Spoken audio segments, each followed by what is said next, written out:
મહુધામાંથી મહત્વપૂર્ણ પરિવહન સમાચાર।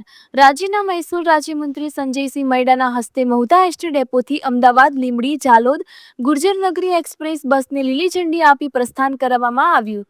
આ નવી બસ સેવા શરૂ થવાથી મહુધા તથા આસપાસના ગ્રામ્ય વિસ્તારોના મુસાફરોને વધુ સરળ, સમયસર અને સુવિધાજનક પરિવહન મળશે। ખાસ કરીને વિદ્યાર્થીઓ, નોકરિયાતો અને વેપારીઓને અવગમનમાં મોટી સહેલાઈ મળશે, જેના કારણે સમય અને ખર્ચ બંનેમાં બચત થશે। સાથે જ આ સેવા વિસ્તારના આર્થિક વિકાસને પણ નવી દિશા આપશે।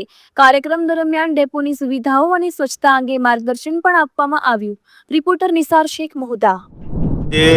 મહુધા વિધાનસભાની અંદર અમારા વૃદ્ધ અને મક્કમ મુખ્યમંત્રી શ્રી ભૂપેન્દ્રભાઈ પટેલ સાહેબ અને નાયબ મુખ્યમંત્રી શ્રી હર્ષ સંઘવી સાહેબના નેતૃત્વ હેઠળ આજે રાજ્ય પરિવહન મંત્રી તરીકે શ્રી હર્ષ સંઘવી સાહેબે 182 ધારાસભ્યોને એક બસ જે આપી હતી એની અંદર આજે મહુધાની અંદર એક બસ અમદાવાદથી લીંબડી બસ આજે આપી છે। એ બદલ હું રાજ્ય સરકારનો અને મુખ્યમંત્રીશ્રી અને નાયબ મુખ્યમંત્રીશ્રીનો હું આભાર વ્યક્ત કરું છું।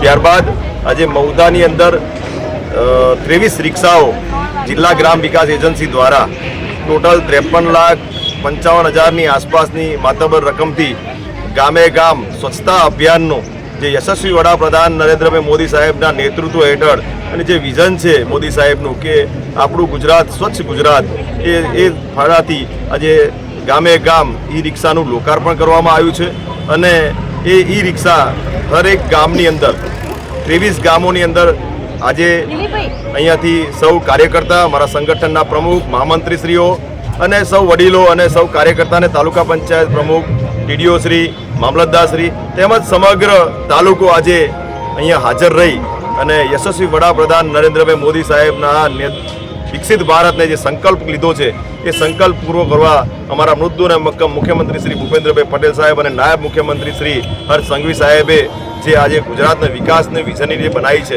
એ બદલ એમનો ખૂબ ખૂબ આભાર વ્યક્ત કરું છું। સ્વચ્છતા બાબતે લોકોને શું અપીલ કરશો?